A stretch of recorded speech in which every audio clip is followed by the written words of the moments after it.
Bom, hoje então, dando sequência, eu acho que vai ser a nossa última sessão com a sala invertida, então, provavelmente para quem gostou desse movimento, na outra a gente já vai retornar. Já tem até a sugestão da gente fazer uma lá, outras cá, para poder sair da monotonia, mas enfim. E hoje então, dentro do nosso rodízio de serviços e unidades que ficam responsáveis pela sessão clínica, a gente vai ter o prazer de receber o serviço de pneumologia. E a doutora Camila, que é médica do serviço de pneumologia, quem vai ser a moderadora dessa sessão, que vai versar sobre micobacteriose atípica, aspectos atuais. O título dessa sessão, na verdade, ela foi muito discutida, pelo menos em um almoço, e onde a gente queria ver como é que a gente poderia tornar o título mais atraente. Mas me parece que, sem dúvida, quer dizer, dentro do hospital cardiológico, essa associação com a pneumologia ela é sempre muito próxima, não só pela sua proximidade anatômica, mas também por nós estarmos numa cidade onde algumas doenças são endêmicas, em alguns lugares epidêmicas, e sem dúvida nenhuma nem tudo que aparece com BAR, que foi uma dos nossos possíveis títulos, é igual à tuberculose. Então eu queria pedir a Camila para poder assumir. Dr. Fernando Chacu, que é conhecido de todos os senhores, ele vai antecipar aqui a Camila para delicadamente fazer a apresentação. Obrigado. Quando o André veio falar com a gente sobre a gente estar fazendo essa sessão, e o que veio na cabeça, né? O que a gente pode trazer de novo, de diferente, o que a experiência tem mostrado. Então, o que a gente tem visto, assim, uma coisa que chamou a atenção do grupo, foi uma grande quantidade de micobacteriose não tuberculose, tem aparecido. Na verdade, assim, isso começou a ser visto quando o HIV surgiu, né? Aí começou a aparecer, que antes era tudo tuberculose. A gente nem ouvia falar de micobacteriose atípica, que hoje já não recebe mais esse nome. Mas, e aí veio o HIV, aí começou a se estudar, complexo UAV, e aí foi crescendo. Então, hoje, o que a gente está vendo? Quando eu fiz minha formação em pneumologia na UF, olha que já faz tempo, não faz tanto tempo, mas faz mais de 20 anos, o diagnóstico de tuberculose era aceito no Ministério da Saúde como um BR positivo e uma imagem nova no raio-x. Esse era o diagnóstico de tuberculose. Isso você podia fazer a notificação da doença. O que a gente tem visto? Muita gente com BR positivo, e que não é tuberculose. São outras micobacterioses. E por que isso é importante a gente identificar? Porque o tratamento é diferente, a tomada de decisão é outra. Alguns tratamentos se assemelham ao mesmo esquema da tuberculose, outros não, outros são diferentes, outras drogas, outros não respondem, outros só cirurgia. Tem micobacteriose que você indica cirurgia porque é incurável. Isso tudo antes era dito, entrava no grupo aí único, né, que a gente achava que tudo era tuberculose. Na verdade, hoje, assim, já são 177 micobacterioses atípicas, ou micobacteriose não tuberculose. E por que assim, diferenciou tanto, assim? Porque apareceu a medicina, o diagnóstico molecular. Então, hoje, pelo GEM, a gente consegue ver que nem todas aquelas micobacterioses de BR positivo são da tuberculose. Então a gente conversou entre a gente, aqui o Lázaro vai apresentar alguns casos do hospital, isso é um hospital cardiológico, alguns casos do hospital cardiológico, então imagina o que está fora do hospital cardiológico. Isso aqui são, eles vão apresentar 4, né? Mas tinha muito mais, tem muito mais, porque isso já, e nenhum deles HIV positivo, a gente separou, que nenhum deles é HIV positivo. Isso é só para mostrar assim, como que está sendo comum a gente fazer esse diagnóstico, e aí tem que tratar de uma forma diferente, às vezes uma forma fácil, às vezes uma forma muito mais difícil. Então o Lazarino vai apresentar os casos aí, vai fazer uma revisão depois e a gente abre para discussão aí. Bom dia. Como o Fernando falou, foi a nossa grande dúvida, até quanto de pessoas viriam numa sessão dessa, micobacteriose, pô, não tem nada a ver comigo, pô, isso é da pneumo, né? E a nossa ideia hoje era mostrar que talvez vocês tenham que ter um pouquinho mais de atenção, talvez não seja assim tão escondido como vocês imaginavam, tão incomum como vocês imaginavam. Então nós vamos começar a apresentação mostrando 4 casos, não vou abrir para discussão esses casos, é só ilustração, até porque tem toda uma discussão depois, no final, se for o caso, a gente pode falar eventualmente de um caso específico, se vocês acharem necessário. Tá? Vamos começar então com um caso de uma mulher de 60 anos, natural residente do Rio de Janeiro, que chega ao hospital, uma ex-tabagista, que chega ao hospital basicamente com tosse. Isso aconteceu em 2008. Na época fez uma tomografia que a gente vai ver, mostrava uma lesão escavada. Tá? Essa mulher foi submetida a uma broncoscopia que não achou diagnóstico e foi então levada à cirurgia para diagnóstico daquela lesão. Foi direto a uma videotoracoscopia. De dados interessantes que eu gostaria que vocês começassem a guardar, é que ela já tinha uma história cardíaca. E as histórias cardíacas podem estar associadas a essas micobacterioses. Particularmente essa era o miocárdio não compactado. Tá? Já tinha tido tuberculose antes e era uma tabagista, o que logicamente deixava a chance de câncer como um diagnóstico diferencial. Ela foi à cirurgia, retirou esse nódulo, e esse nódulo então mostrou que era micobactério. O BAR veio positivo desse material e cresce micobactério. E aqui começa o primeiro ponto que eu acho importante de ter na cabeça dos médicos daqui. Quando manda-se o material para o laboratório, ele faz cultura para micobactério, SP, ponto. Tá? Uma vez que se identifique que é Mycobacterium, tem que ser feito um pedido, e às vezes o paciente não está nem mais internado para fazer a cultura. A cultura identifica que é Mycobacterium, mas fazer a especialização, se isso é Mycobacterium tuberculose ou um outro Mycobacterium. Se não houver um acompanhamento adequado, esse paciente pode se perder. Tá? Esse paciente, particularmente, veio um Mycobacterium, em 2008, lembra um pouquinho que o Fernando falou, quadro clínico de uma lesão cavitária, BAR positivo, cresce uma bacterium, no Brasil, até prova o contrário, tuberculose, claro. Começar do esquema HIP para ela fez o esquema HIP, seguiu, tá? Houve uma melhora inicial, mas não tinha muitas alterações para a gente seguir da imagem radiológica, já que ela tinha um nódulo, esse nódulo foi ressecado, não tinha mais o que seguir, tá? Ela fez o tratamento, vem, volta, uma pessoa que não seguia com muito cuidado esse acompanhamento, mas volta depois com hemoptóico, alguns anos depois, já estando estável. Nós estamos falando aqui que foi em 2008, isso aqui foi em 2008, tá? Olhem como era. Quanto tempo foi o tratamento? O tratamento foram de 6 meses, tá? Ela faz então uma nova tomografia e tem esse tipo de apresentação. Aqui era onde tinha a imagem, desapareceu, mudou completamente aqui, tá? Achou-se Mycobacterium avium, tá? Começou um esquema específico para Mycobacterium avium. Essa paciente, como eu falei, era uma paciente com um lado psiquiátrico forte, não quis tratar e, na verdade, rodou vários médicos no Rio de Janeiro depois disso, não acompanhando com nenhum médico especificamente, tá? Fez acompanhamento com vários médicos, nós não fizemos mais o acompanhamento dela, mas ela chegou a fazer uma tomografia aqui no hospital, isso só por curiosidade, a gente não acompanhava mais, mostrava que o pulmão dela estava assim da última vez, 2014. Tá? Então, o que parecia ser simplesmente um nódulo de uma tuberculose, terminou de uma maneira dessa. Tá? Caso número 2, homem, 75 anos, todos esses foram aqui do hospital. Tá? Natural do Rio, febre esporádica, sem tosse de expectoração, anti-HIV negativo, novamente fez toda uma investigação através da broncoscopia, nenhum diagnóstico. Apresentava uma imagem, basicamente, no lobo médio e uma imagem aqui no lobo superior. Tá? Identificado nesse material Mycobacterium abscessus. Começou o tratamento. Tá? Olhem como era, olhem como ficou pós-tratamento. Tá? Mas aqui eu chamo muita atenção, isso aqui é em 2010, esse aqui em 2011.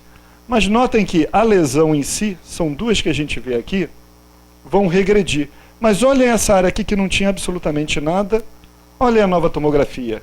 Começa a aparecer lesões. E isso pode acontecer particularmente nesse tipo de micobactéria chamada abscessos, uma doença de difícil erradicação, se é que se consegue erradicar. Tá? Então, embora haja uma melhora evolutiva, você vê que novas lesões podem acontecer. Esse paciente, às vezes, tem que tratar por período de anos, e às vezes, mesmo tratando anos, a pessoa não melhora. Essa é a última tomografia dele em 2013, mostrando sinais de bronquiectasia. E aí eu chamo novamente a atenção, bronquiectasia tem muita associação com micobacteriose. Tá? Caso número 3, uma mulher de 61 anos, que está acontecendo agora, tá? Tosse seca, dispneia e astenia, submetida a uma broncoscopia BR negativo, PCR para tuberculose negativo, mas quando a gente faz um cell block desse material, dá BAR positivo. Tá? Então, houve a identificação de uma baciloscopia positiva, a cultura ainda está em andamento. O que chama muita atenção dessa paciente, que eu acho que vale a pena começar a lembrar, é que por um transplante renal, ela usa micofenolato. Como também vários dos nossos pacientes que sofrem transplante cardíaco também usam micofenolato. Tá? Essas medicações são imunossupressores e facilitam a incidência de infecção. Então, esse é um dado que começa a chamar atenção não só agora para o pneumologista, mas começa a chamar atenção para os cardiologistas, especificamente do Hospital Procardíaco, onde se faz transplante cardíaco. Nós usamos medicações imunossupressoras que aumentam as chances de micobacteriose. Tá? Ela tem um aspecto que a gente chama muita atenção, que é uma ramificação periférica nas imagens de pulmão. Ela tem várias imagens, mas essa ramificação periférica parecendo uma árvore, e aí também tem um nome especial chamado árvore em brotamento, significa que existe o mecanismo é basicamente por via broncogênica. Tá? Isso não é específico de uma doença em si, muito descrita na tuberculose, mas basicamente micobactéria qualquer uma, e não só, outras doenças também podem dar árvore em brotamento, mas apresenta esse tipo de alteração. Esse caso ainda não está definido a cultura, isso está acontecendo nesse exato momento. Mas eu quis chamar a atenção porque é uma paciente em uso de imunossupressor. Caso 4, uma mulher de 62 anos, tá? Cuja queixa é tosse e sibilância há 1 ano em crises. Quantos de nós, independentes de serem pneumologistas, vejo pacientes com quadros crônicos de tosse, expectoração, como a gente frequentemente observa? Preste atenção nisso, porque mais tarde eu cito isso também. Então, mulher, tosse, expectoração. Faz um BR positivo e um PCR para tuberculose negativo. Outro dado importante. Aqui nós dispomos de PCR, que é o método que se vê para basicamente diferenciar se é micobactéria tuberculoses ou não. Ele adicionalmente dá um segundo dado, se tem resistência à rifampicina ou não. Então o PCR me dá 2 dados interessantes. Uma vez que eu acho um BAR positivo com PCR negativo, isso é um dado que chama muita atenção para pensar em micobactério não tuberculoses. Tá? Positivo, porque tem qualquer material biológico. Em alguns materiais ele é mais bem descrito. Então ele é melhor descrito, principalmente em escarro. Tá? Esse é porque em outros lugares pode ter alguns fatores inibidores. Escarro é o mais bem descrito. Tá? Você pode usar em outros materiais, mas não com tanta segurança. Tá? E aí ela apresenta como nódulos pulmonares, uma 4ª apresentação de micobacteriose não tuberculose. Então notem a gama diferente de alterações clínicas, a gama diferente de alterações radiológicas que se podem ter nas doenças micobacterianas. E olha que eu estou fazendo não tuberculose. Então, quando a gente fala hoje, claro que tuberculose, micobactéria e tuberculose é ainda o agente mais importante, não há dúvida nenhuma em epidemiologia. Mas essas micobacterioses não tuberculosas não são raras. Tá?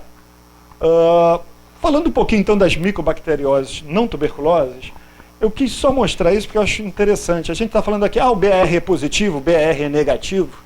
Então, o primeiro dado, que acredito que a maior parte de vocês deva saber, mas só como um reforço até para residentes, o que é BAR? BR é bacilo, álcool, ácido resistente. Como é que a gente faz isso? Tá? A gente pega numa lâmina tal material, a gente joga um corante de cor vermelha chamada fucsina. Tá? Quando a gente joga fucsina e esquenta a lâmina, ele entra pelas membranas lipídicas e cora de vermelho as bactérias que estão naquele setor, tá? Daquela lâmina. Depois que você joga a fucsina, você joga um composto que tem álcool e ácido. Quando esse álcool e ácido entram em contato com aquilo, ele lava toda aquela fucsina, limpa tudo. Toda a fucsina é tirada do campo, tá? E aí você joga azul de metileno que cora em azul. Então, normalmente, ao você olhar a coloração que a coloração mais típica se chama Ziehl-Neelsen, você vai ver a lâmina completamente azul, tá? Só que o micobactério em geral tem uma camada lipídica muito grossa. Então, quando a fucsina entra, ela gruda nessa camada lipídica e o álcool ácido não conseguem retirar. Ela continua vermelha. Quando você cora de azul, está tudo azul e as bactérias continuam em vermelho. Elas são bacilo álcool ácido resistentes. Tá bom? Então agora vocês entendem de onde vem isso. Isso. Ziehl-Neelsen ainda é a coloração mais típica para BAR. Tá? Não é a única. Tem outras que íon, tem imunofluorescências e o Ziehl-Neelsen ainda é mais comum. Então agora vocês sabem... PPLO tem alguma coisa que Não. se chamava antigamente? É micoplasma. PPLO hoje em dia a gente chama de micoplasma. Nada a ver. Tá? Então agora vocês sabem o que é isso. Muito bom. Essas micobactérias, diferente da tuberculose, elas são ubíquas. A gente acha na água, no solo, enfim, no mundo inteiro tem micobactérias. Então isso faz parte da microbiota natural do ambiente. Tá? Isso não significa que, enfim, todos nós temos contato com micobactérias o tempo inteiro e ninguém tem micobacteriose. Então isso é normal. Ter contato com micobactéria é normal. Tá? Outro dado importante, diferente do micobactério tuberculose, a micobacteriose não se transmite de pessoa a pessoa. Uma vez que eu identifique que tem micobactéria, eu não tenho que isolá-la. Tá? Dado importante, pessoas podem ser identificadas com micobacteriose sem ser doença. Então, se eu tiver agora um escarro, ver uma micobactéria, seja qual for, o achado simples não faz diagnóstico de doença, diferente do micobactério tuberculose, por exemplo. Tá? Então, micobacteriose não tuberculosa pode fazer, eventualmente, parte da flora momentânea da pessoa sem significar doença. Então, tem que haver correlação... Oi? Não, micobactérias não tuberculosas. Estou falando da não tuberculosas. A micobactéria, quando ele fala SP, a gente está dizendo que não está especificada ainda. É só no gênero, né? Então, o seu achado não caracteriza a doença. Muito bom. Tá? Não vou dar detalhes, porque isso aqui é complexo. Mas eu queria só lembrar alguns pequenos pontos de imunologia para vocês. Tá? Aqui está o macrófago, que é quem tem contato dentro do pulmão, quando entra lá o bacilo, seja da tuberculose ou não tuberculose. Ele come, ele fagocita esse micobactério. Tá? Só que o macrófago, nesse momento, é um macrófago meio bobão ainda. Ele não está ativo. Ele tenta comer, mas a micobactéria é muito esperta. Ela convive com o ser humano há quase 5 milhões de anos. Ela aprendeu nesse tempo como lidar com o ser humano e como escapar dos mecanismos de proteção. Então ela entra e fica quietinha ali dentro. Tá? Como é que então, na prática, o corpo faz? Esse macrófago começa a produzir uma interleucina chamada interleucina 12. Várias interleucinas são produzidas, mas o foco que eu quero falar com vocês aqui é a interleucina 12. Essa interleucina 12 tem um papel muito importante, que ela é uma ativadora de linfócitos. Tá? Ele pega um linfócito que não tem nenhum, que a gente chama de um linfócito não ativado, tá? Que a gente chama de um linfócito TH0, e ele muda esse linfócito para um tipo de linfócito lutador. Tem dois tipos, um que chama natural killer e um que se chama linfócito TH1, tá? Que é o CD4, T-helper. Tem várias maneiras de falar. Esse linfócito agora passa a ser um linfócito ativado. E quando ele fica ativado, ele produz uma coisa chamada interferon gama. Esse interferon gama acorda o macrófago. E agora o macrófago começa a ficar preparado, bombado, para lutar contra a micobactéria. Ao passo que ele produz mais interferon, o próprio interferon ativa mais linfócitos. Tá? E o macrófago agora também produz TNF-alfa. TNF-alfa, para resumir do lado importante, ele ajuda na formação do granuloma. Então, no mecanismo da imunologia contra a tuberculose, a interleucina é muito importante, o interferon gama é muito importante, E o TNF-alfa é muito importante, porque o granuloma ele vai prender, vai tentar conter o micobactério. São todos mecanismos de proteção. Por que eu falo isso tudo? Porque se eu tiver mutação no gene de interferon, mutação no gene da interleucina, mutação no TNF, e existem pessoas que têm mutação, existe aumento da chance de ter micobacteriose. HIV positivo mexe direto no linfócito, mata lá na origem, aumenta a chance de micobacteriose. Esses biológicos que hoje usa. Vou falar. Anticorpo interferon gama tem sido cada vez mais descrito. Não é um exame de rotina, mas quando pessoas que têm micobacteriose, às vezes você pede e está se identificando anticorpos contra interferon gama. Isso é uma coisa relativamente nova. Tratamento anti-TNF, já começando a adiantar o que o Evandro está falando. Medicação hoje cada vez mais utilizada. Transplante de órgãos. Uso de diversos imunossupressores dos mais variados tipos. Diminui a imunidade, aumenta a chance de tuberculose. Mas agora eu vou começar a falar coisas que começam a mexer com vocês também. Corticoide oral, corticoide inalatório. Um monte de gente aí não precisa ser pneumologista para tratar DPOC, para tratar asmático. Então, isso aqui começa a aumentar a chance de tuberculose. Tanto tuberculose como micobactérias não tuberculosas. Começa a prestar atenção nisso. Tá? E certas doenças pulmonares também aumentam essa incidência. DPOC, bronquiectasia, fibrose cística. São os 3 principais grupos que aumentam a chance de micobacteriose. Tá? Para o Evandro, respondendo ao Evandro, eu botei só uma pequena listinha, tá? Não vou, logicamente, explorar, mas só para vocês terem noção, são medicações utilizadas hoje em tratamento das mais diversas patologias.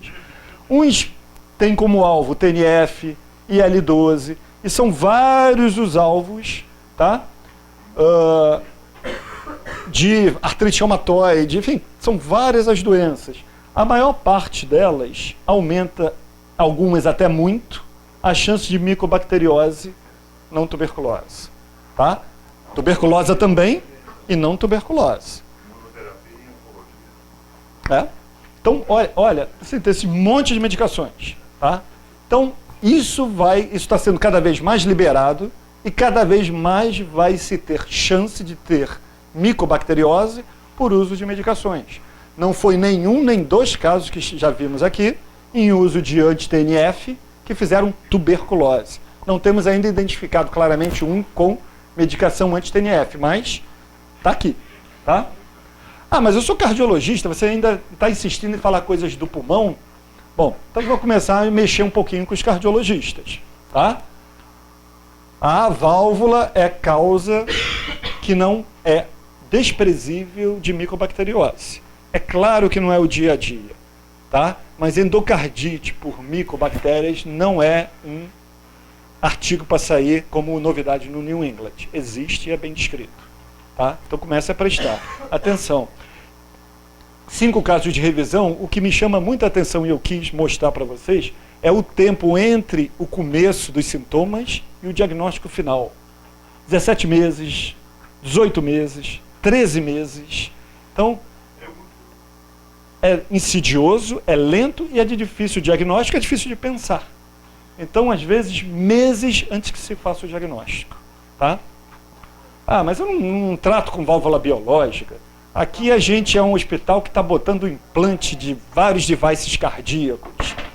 Ah, então, começar a chamar a atenção para vocês que talvez isso comece a lembrar também esses devices cardíacos têm associação com micobactéria. Tá? Ah, não quero saber disso, eu estou tratando com imunossupressor o meu paciente, com micofenolato, acabou de ser transplantado, não tem nem válvula mais, não tem device nenhum, está transplantado. O FDA liberou agora, recentemente, um report de associação entre cansaço, que é um micobactério, e micofenolato. Tá? Então isso ainda não é uma epidemia, mas já começou a aparecer dados suficientes que está começando a chamar a atenção para, opa, está vendo isso no mundo? Ele abre um painel de registro e a cada vez que um caso você vai notificando lá. Então está começando isso a aparecer. Então vocês notam, já não estou mais falando de doença cardíaca, de doença pulmonar. Eu estou falando da área de vocês, cardiologistas. Alguns anos atrás, 2009, nós tivemos um surto Nacional de Micobacteriose, tá? Muito relacionado a cirurgias, tá? Aconteceu em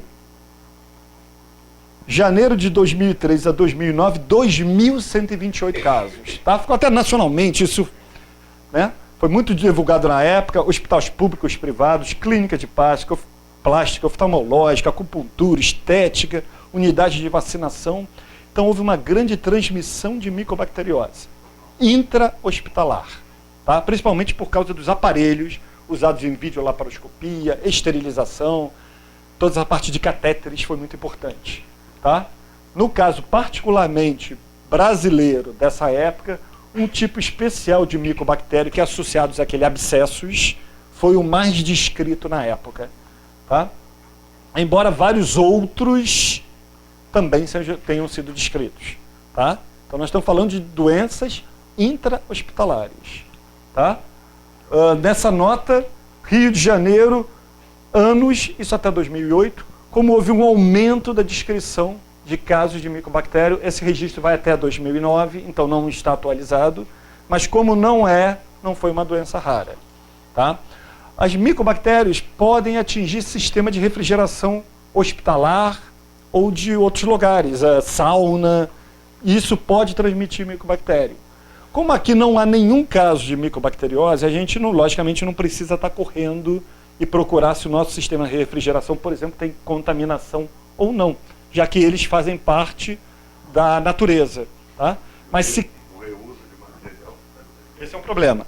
Mas se eventualmente acontecer casos intra-hospitalares de micobacteriose, os reservatórios de água do hospital teriam que ser revistos. Não é o caso, então é só como uma lembrança para saber que isso é possível, tá? Existe um certo biotipo do que você espera ver no lado físico da pessoa para aumentar essa chance de micobacteriose, tá?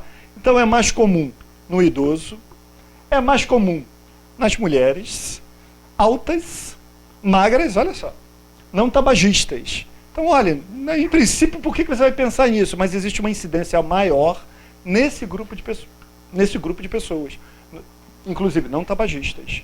Existe uma associação aumentada de micobacteriose com algumas características que estão ligadas à área cardíaca. Primeiro, alterações anatômicas, escoliose, pectus escavatus, e aumento de micobacteriose em pessoas com prolapso mitral.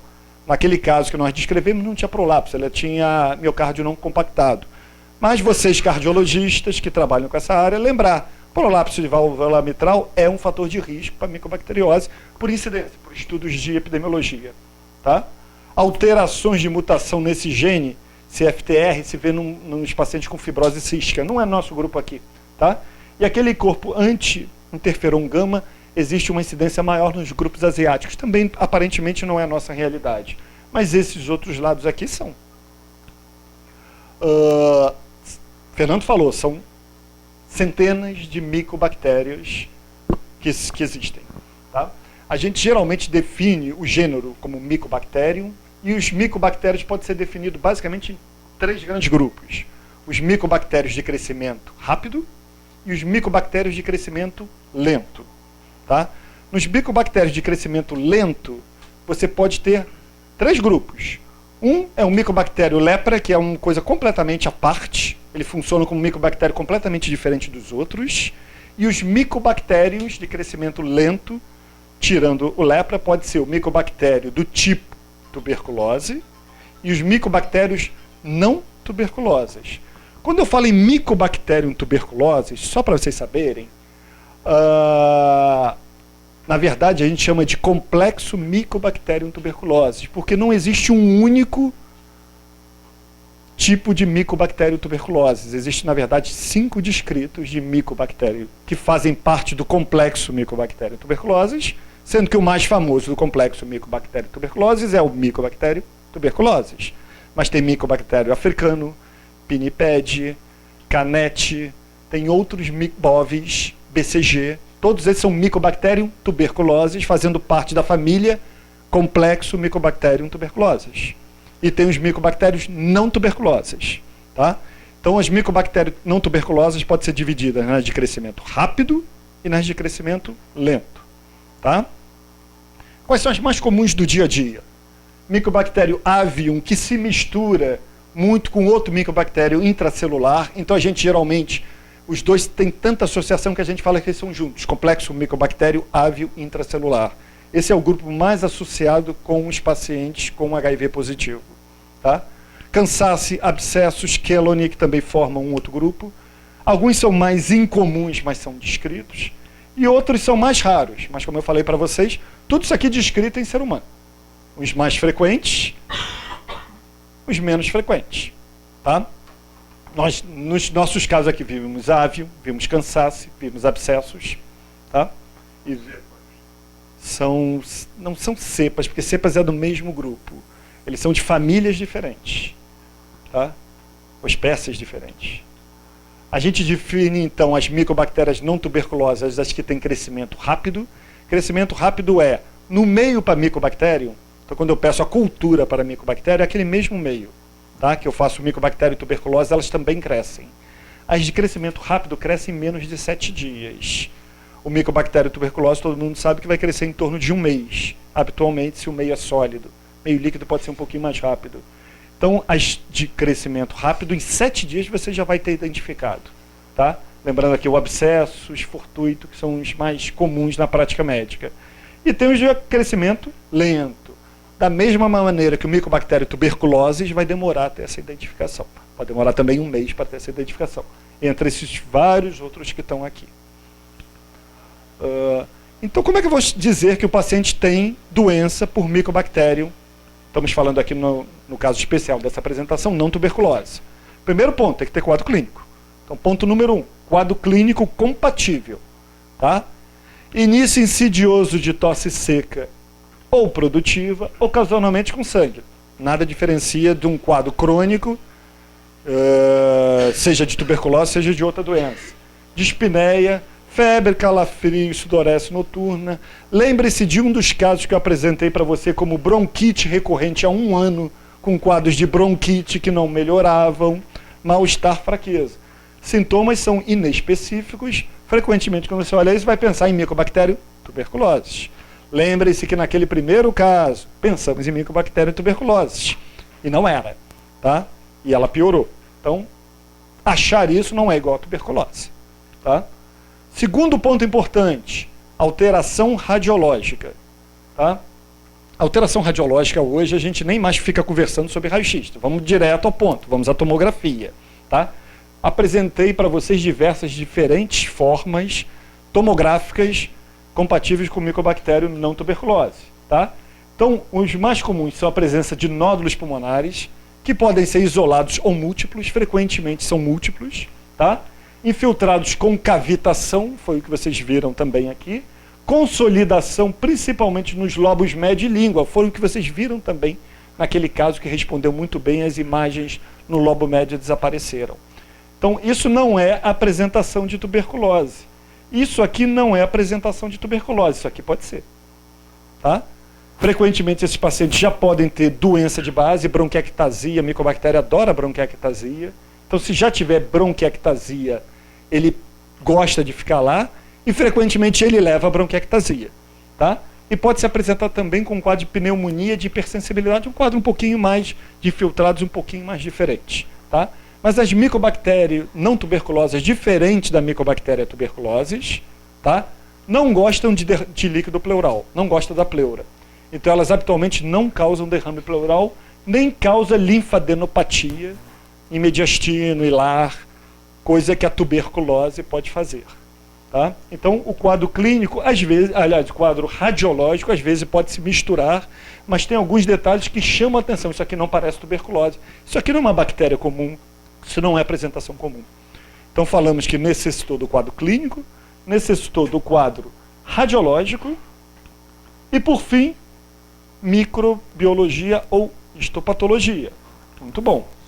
Então, ao identificar, eu faço o diagnóstico, lembra que eu falei para vocês, se eu achar um micobactério no escarro, pode ser flora normal transitória. Então, para eu dizer que isso é uma micobacteriose causadora de doença, eu vou ter que ter quadro clínico compatível, exame radiológico compatível e, no caso do escarro, pelo menos 2 amostras independentes positivas para o mesmo germe. Então, ao achar, pedir um escarro, vem lá, micobactério ávio, uma única amostra não faz o diagnóstico de micobacteriose. Tem que ter pelo menos 2 amostras de escarro. Mas se for de lavado broncoalveolar ou de biópsia pulmonar, já é suficiente. Tá? Então, se for de um método invasivo direto do parênquima pulmonar, um único material já é suficiente. É claro que qualquer sítio estéril que cresça, eventualmente, uma cultura positiva para a micobactéria faz o seu diagnóstico. Frequentemente, esses pacientes necessitam de broncoscopia, a não ser que produza o escarro, você acha positivo. Esse é o lado fácil da vida, né? Enfim, normalmente, os pacientes não facilitam muito a gente. Mas, enfim, se precisa sair no escarro, não precisaria broncoscopar. Tá? Então, desse conjunto, gravem que existem 2 grupos grandes que predominam. O primeiro grupo é quem já tem doença pulmonar. É um pneumopata que já tem DPOC, que já tem bronquiectasia, que é um tabagista, ele já tem uma predisposição pulmonar para a entrada do agente. Então, é mais comum em homem, é mais comum que esse paciente já tenha distúrbios nas provas de função pulmonar, ele já tem doença pulmonar associada, aqui citado algumas, DPOC, bronquiectasia, silicose aumenta a incidência, fibrose de radiação pneumonite actínica, proteinose alveolar, fibrose cística, passado de tuberculose, muita coisa facilita, pneumopatias crônicas. Tá? O infiltrado costuma ser cavitário, então tem aquelas lesões cavitárias, mas homens não tabagistas. Esse é o grupo 1, para quem já tem doença pulmonar. O grupo 2 eu lembrei para vocês, é quem não tem doença pulmonar prévia. Aí entra naquele biotipo que eu falei para vocês. Mais comum em mulheres, altas, magras, não tabagistas. Podem ter alterações cardíacas associadas. Não tem doença pulmonar prévia e os infiltrados tendem a ser mais nodulares do que cavitários. Tá? Então, esses são 2 grandes grupos, para vocês terem como uma noção geral do que acontece. A história natural da infecção micobacteriana não tuberculose é variável. Algumas dessas pessoas podem passar anos com doenças, sintomas, tosse, expectoração, melhora, piora e não evoluir. Então, o curso pode ser absolutamente insidioso, lentamente progressivo, até o que a gente viu no caso número 1, destruição pulmonar extensa. Tá? Eventualmente, até levando à morte, em casos graves. Tá? Mas diferente da tuberculose, ela é mais insidiosa, ela é mais lenta, a tuberculose ela é mais destrutiva, é mais rápida. Né? Ninguém fica 3 anos com uma tuberculose rolando. Geralmente, antes disso, você já faz o diagnóstico. Esses pacientes, às vezes, ficam muito mais tempo. Tá? A progressão é lenta. Tá? Diferente, às vezes, do que acontece da tuberculose de ter remissão espontânea. Então, às vezes, eu tenho a tuberculose, mesmo que eu não trate, eu posso vencer a infecção, me curar, embora frequentemente com cicatrizes pulmonares. Essas doenças, sem tratamento, geralmente elas não se curam espontaneamente. Isso é uma diferença do que tem em relação à tuberculose. Tá? A resposta clínica geralmente se correlaciona com a resposta microbiológica.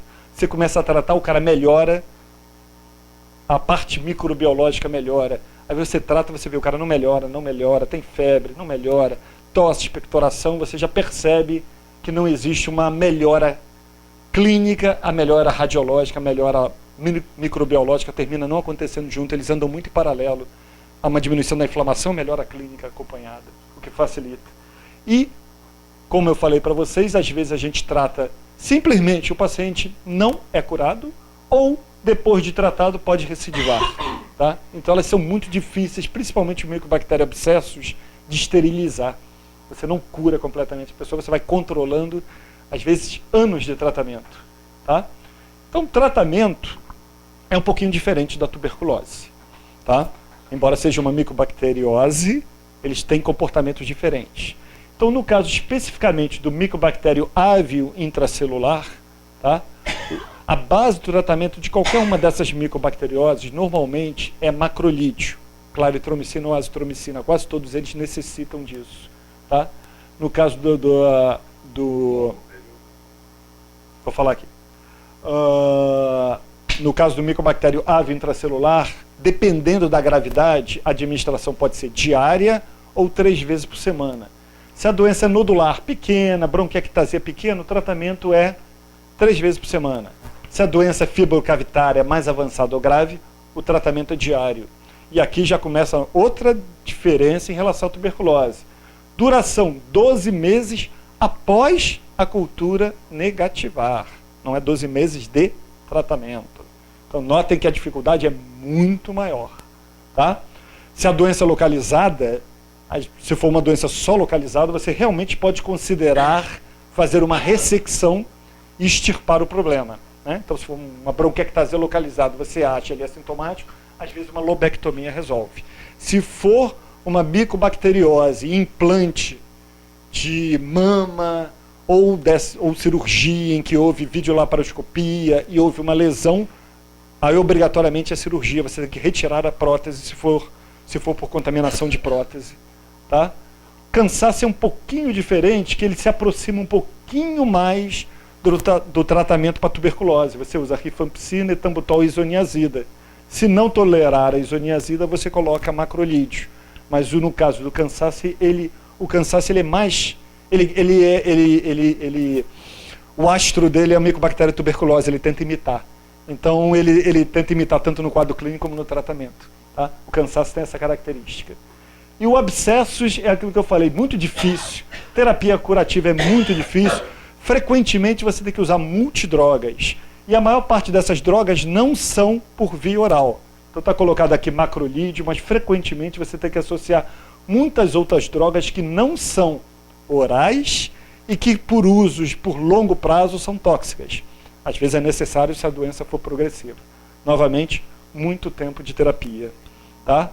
Para fechar essa apresentação, eu quis mostrar que existe uma página americana de uma fundação sobre micobactérias não tuberculosas para orientar profissionais de saúde. Tá? Então isso está aqui, disponível, né, com várias coisas, com várias orientações sobre doenças, via aérea, quais são os guidelines, está disponível nessa página aqui em cima. Tá? Então, para chamar a atenção como isso, no mundo inteiro, está chamando a atenção da importância de micobacteriose não tuberculose. Então, a ideia era simplesmente mostrar a vocês que isso a gente também tem que estar atento. Tá? É isso, pessoal. A Camila quer falar alguma coisa? Não, tá bom. Eu queria perguntar a você o seguinte, então eu digo frequentemente para o paciente, e posso estar dizendo uma bobagem, mas eu gostaria de ouvir os pneumologistas, é de que isso é resultado de uma cicatrização de uma provável tuberculose na infância que se autocurou e que evidentemente deixou cicatriz na radiografia. Eu pergunto se isso é uma coisa possível, verdadeira, e se talvez não tenha sido tuberculose, mas sim uma micobactéria de outro tipo que não a tuberculose. Uma pergunta de clínico de consultório. Doutor, quando o senhor está falando de um nódulo estável, provavelmente... Às vezes é descrito como nódulo, às vezes apenas como calcificação na base, ou no lobo médio. Isso é verdade, o que o senhor pratica é verdade. Isso aí provavelmente é tuberculose no passado, enfim, principalmente você tem calcificação, é tuberculose, isso continua sendo verdadeiro. O que é importante a gente ressaltar, assim, tuberculose, a pessoa tem um contato, 95% das pessoas não vão desenvolver doença, vão ficar com cicatriz. Assim. Então é esse o caso. Quando a pessoa desenvolve a micobacteriose não tuberculose, a maioria dela não resolve, é pior. Entendeu? Não quando tem o diagnóstico. Se o quê? Se você vê isso na infância também? Eu não tenho experiência em pediatria, né? Mas assim, eu vejo muito em adulto. A gente mostrou vários casos aí em adulto. Eu acho que é uma preocupação que todos os médicos hoje clínicos, independente da especialidade, têm que ter. Agora, me chamou a atenção na sua apresentação fundamentalmente dois aspectos. O primeiro deles foi a sequência da investigação após a positivação de um BAR.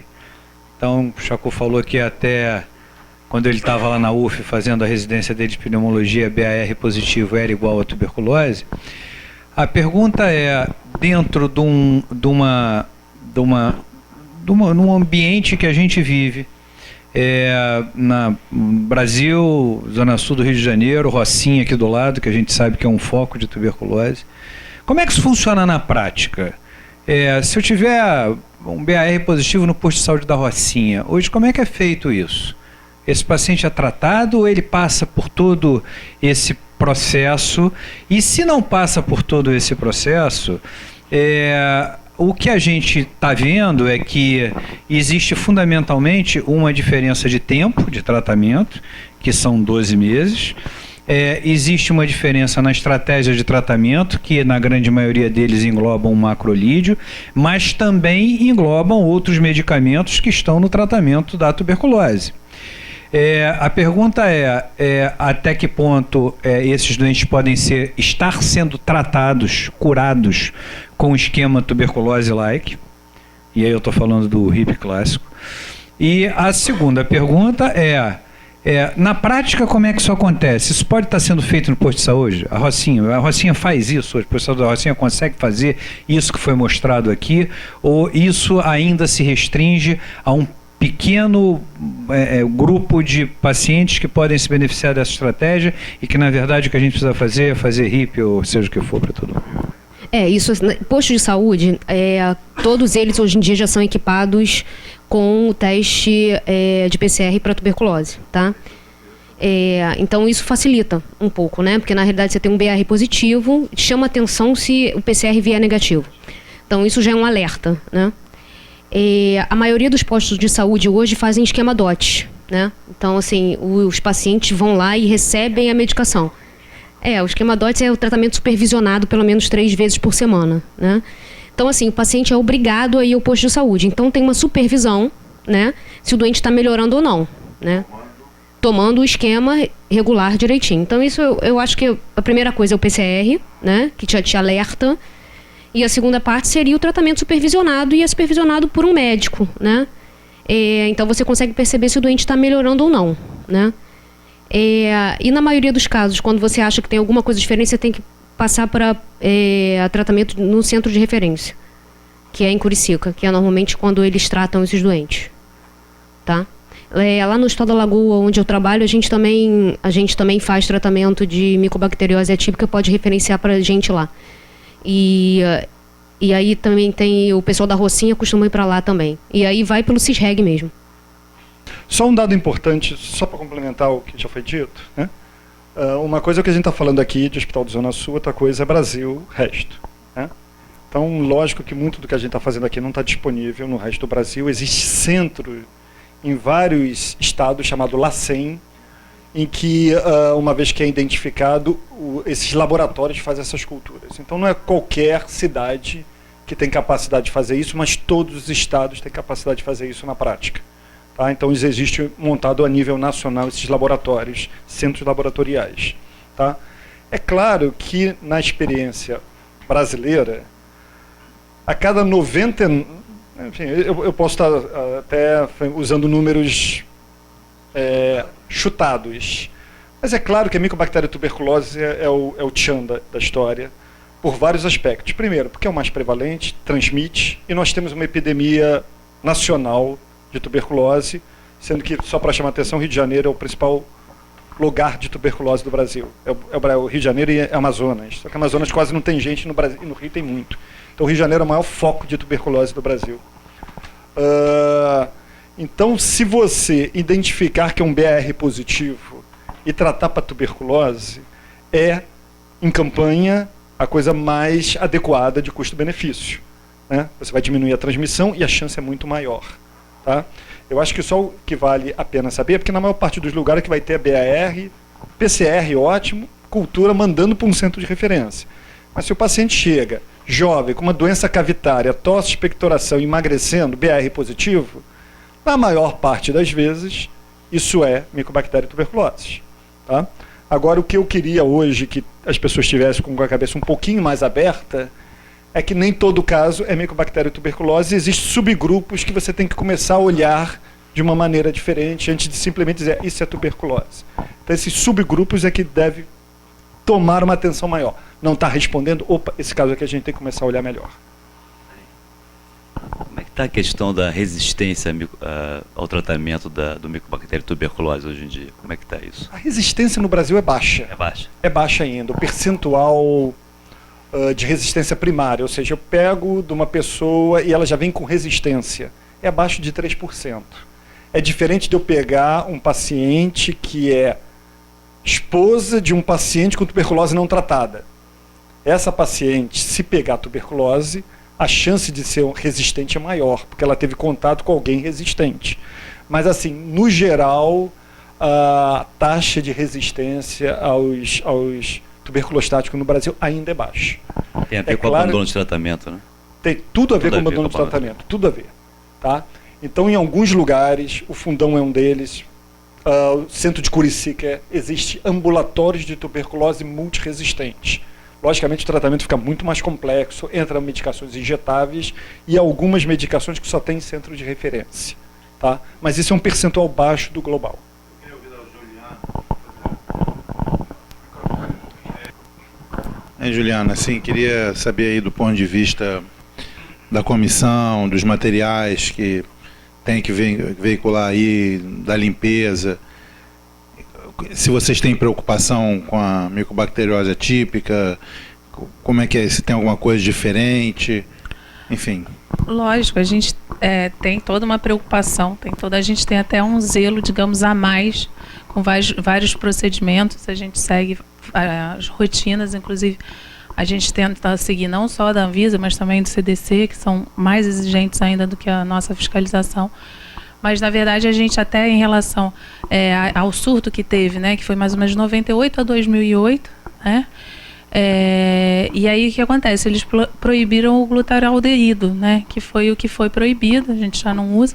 A gente até foi fiscalizado na época, a gente não teve nenhum caso aqui no hospital, tá? Não teve nenhum caso nosso aqui, e a gente mantém todos os cuidados, segue cuidadosamente, até um pouco chata até demais. A gente é chamado até de chata, até principalmente porque quem vem de fora, né, a gente tem todo um controle rigoroso de qual material vai usar, se for...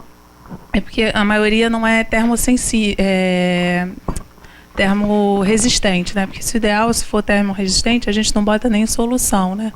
Vai para termodesinfectora, mas assim... Se não for, a gente tem todo um protocolo, todo um cuidado super rigoroso. E a gente não teve nenhum caso aqui no hospital, não. Que a bactéria estava presente na água bidestilada, em tese esterilizada, que se fazia o enxágue do material, e os plásticos usavam também para lubrificar as próteses mamárias e outros materiais à base de silicone. A prática brasileira começou torta com a laparoscopia. E, infelizmente, em 1990, e a partir de então passou-se a utilizar o glutaraldeído, e ele exigia, evidentemente, por não ser um material inclusive estéril, porque nunca foi estéril, e como tinha um alto custo na aquisição do equipamento, ele não era autoclavado. E na realidade ele não era, nem tampouco sofria desinfecção profunda pelo tempo que se permanecia no glutaraldeído. Mas até então não se tinha grandes casos de infecção, eram pontuais. Agora, com a utilização da água bidestilada esterilizada, é que apareceram os problemas. E foi comprovada a presença da bactéria. Eu me envolvi muito pessoalmente nisso, eu fui vítima de 6 casos, fui o primeiro a ter 6 casos no estado onde eu estava, e eu parei de operar durante 2 meses e meio e comecei a fuçar, cheguei na água, entrei nos lotes, e comuniquei ao Ministério da Saúde, etc., o que não resultou absolutamente em nada, confesso aos senhores. Foram alguns lotes descobertos, mas foi confirmado, era água. Hoje todo o material é obrigatoriamente esterilizado em autoclave e os problemas realmente foram solucionados, graças a Deus. A doutora ali. É que a minha área, né, eu trabalho com mastologia, então é mais voltado para próteses mesmo. É questão que eu ia perguntar. Se a gente sabe que foi isolado uma micobactéria, né, numa prótese, tudo, aí essa paciente vai tratar, né, vai fazer os esquemas que nem vocês mostraram. E aí, por exemplo, se ela quisesse ter o desejo de reconstruir, né, botou a prótese, e aí vamos necessidade de reconstruir, vai fazer culturas mensais para ver se aquilo erradicou. Aí depois de 1 ano só que ela pode pensar, ou assim, o ideal seria se ela esperasse mais, ou se só depois realmente a partir de 1 ano. Essa parte do tratamento fica mais estabelecido na micobacteriose pulmonar. No seu caso é um caso... Mas e se for, a questão for uma infecção ali de uma prótese, ou essa... Na verdade, a cultura mensal que a gente falou é respiratória. Tá? Você não vai ficar colhendo material mensal dali. Eu acho que o principal é a cirurgia e retirada da prótese. Tá? Isso é a principal medida para você fazer. Mas há tá? chance de retornar, né? Há chance de retornar, sim. Mas aí você faz o tratamento completo e o ideal é você terminar o tratamento, que em geral pode durar até 1 ano, para depois você pensar em colocar outra prótese. Mas nesse período ela provavelmente... E assim, ligado a uma questão, por exemplo, se a paciente tiver um antecedente de tuberculose, né, tratada e tudo, aí porque vocês falaram que pode haver um retorno da micobactéria, né, nas pacientes que já tiveram tuberculose. Mas isso é alguma contraindicação para esses pacientes? Não, porque na verdade a contaminação é do material, do procedimento cirúrgico. Não é uma recidiva da paciente. A paciente tinha e teve. Na verdade, é biofilme, é material que era muito reutilizado, além de, lógico, contaminação de água, eles viram que era material reutilizado, que não estava sendo adequadamente esterilizado antes do uso. É isso. Então, não é uma recidiva da paciente. Na verdade, é material contaminado, de fora, contaminado. A minha pergunta visa também ao clínico que recebe pacientes. Eu queria falar sobre diagnóstico diferencial dessa entidade pulmonar e aquilo que se vê na clínica dos tossidores crônicos, dos tossidores que aparentemente não têm doença, que não são fumantes, que não têm radiografia de bronquiectasia ou nódulo ou qualquer patologia, e não estão tomando IECA, que é uma das causas de tosse frequente que passa desapercebida. Agora, há pouco tempo, eu vi 2 pacientes que tiveram tosse crônica, passaram por vários médicos, 1000 diagnósticos diferenciais de tosse alérgica e bronquite alérgica, etc. E eu pergunto, esses casos de diagnóstico, será que nós, como clínicos, deveríamos ter mais interesse em pedir laboratório para a possibilidade de uma micobacteriose?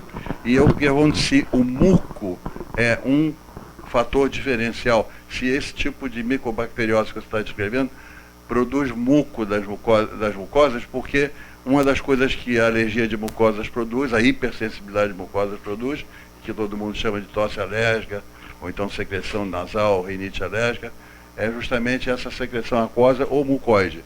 E eu pergunto se na micobacteriose isso é um fenômeno que pode separar o joio do trigo. E se devemos pedir mais vezes, e se os laboratórios estão preparados para fazer o diagnóstico bacteriológico de laboratórios comuns que a gente usa na prática diária. Kovac, assim, vou responder. Isso. É como o Lazzarini falou assim, se ele é um tossidor crônico, ele tem imagem no pulmão. Eu estou falando um que não tem, se devemos pedir mais exame bacteriológico. Primeiro assim, o nosso laboratório faz a cultura. Faz a cultura e normalmente eles fazem em 2 etapas, né? Eles fazem a cultura para micobacteriose, não tipificam, e se vier positivo você tem que fazer o segundo pedido e eles vão tipificar o que tipo que é. O que eu faço, assim, se a pessoa tem imagem radiológica, se tem alguma imagem radiológica, e na micobacteriose atípica, como o Lazzarini apresentou, a imagem radiológica faz parte de um dos tripés. Então, assim, se ela tem imagem radiológica, principalmente de bronquiectasia, sim, vale a pena pedir. Vale a pena pedir. Se ela não tem imagem nenhuma, né, assim, e aí tem um outro quadro que é hiperreatividade, com teste broncodilatador positivo, aumento de 15%, o aumento de eosinófilo no escarro, o aumento de IgE circulante, enfim, se ela, aí está levando mais por um outro lado, né? Agora, eu acho que é importante nos casos que a pessoa tem alguma imagem radiológica e está produzindo, como o senhor está falando, ou tem sintoma.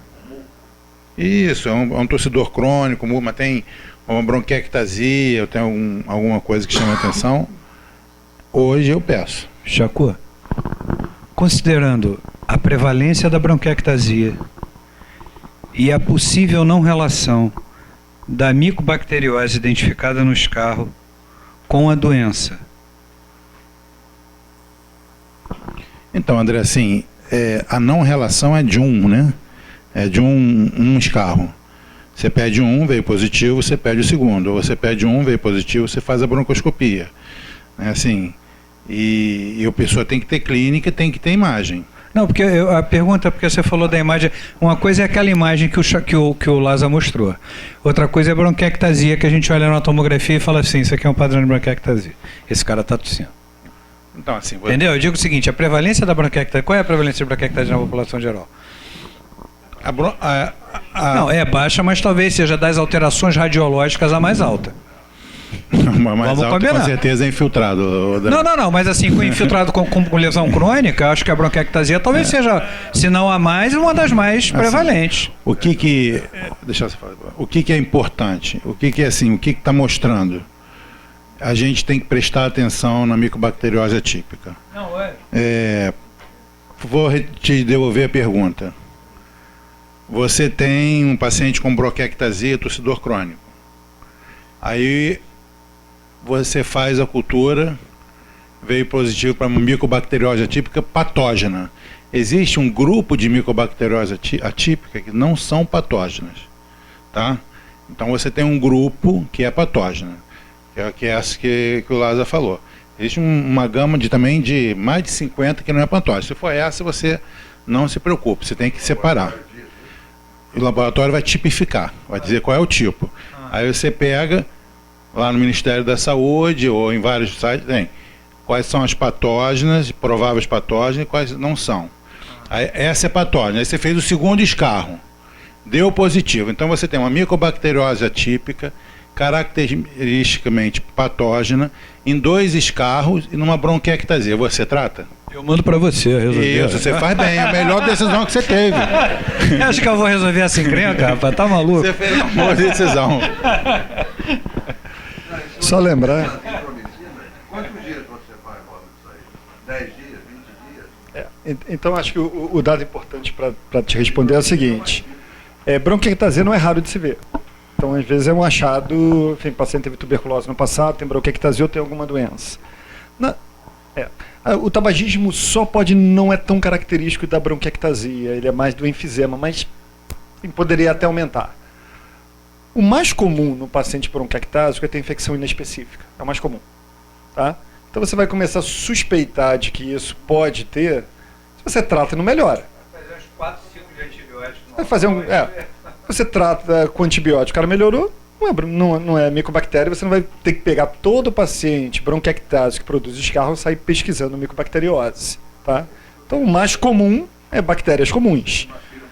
Não melhora com bactéria, não melhora com antibiótico comum, aí você vai ter que olhar.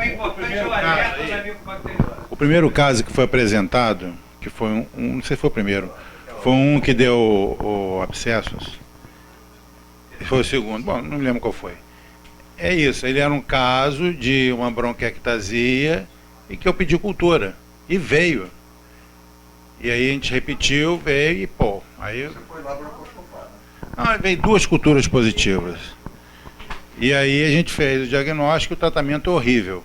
É um tratamento muito difícil tratar esse tipo de micobactéria, principalmente o abscesso. Então... A resolução radiológica parcial, eventualmente até completa, como você mostrou aqui no primeiro caso, por exemplo, isso é um problemaço, né? Porque esses doentes desaparecem, né? Desaparece. Quando volta porque piorou um pouquinho a falta de ar e tal, e aí já volta com o pulmão absolutamente destruído. Né? André, só... Se não melhorar, será melhor. Né? Se não melhorar, será melhor. Você precisa ter um quadro clínico compatível, né? Que foi aquilo que o Lazzarini mostrou no slide, né? Então, assim, os doentes com bronquiectasia, a gente costuma conhecer esses doentes, né? Eles têm uma tosse característica, eles próprios conhecem a tosse deles, né? Então, assim, um quadro clínico mais arrastado, com tosse persistente, fadiga, febre, aí eu acho que realmente a gente tem que pedir escarro para esses doentes, porque bronquiectásico tem que ficar com vigilância para tuberculose e para micobacteriose atípica, né?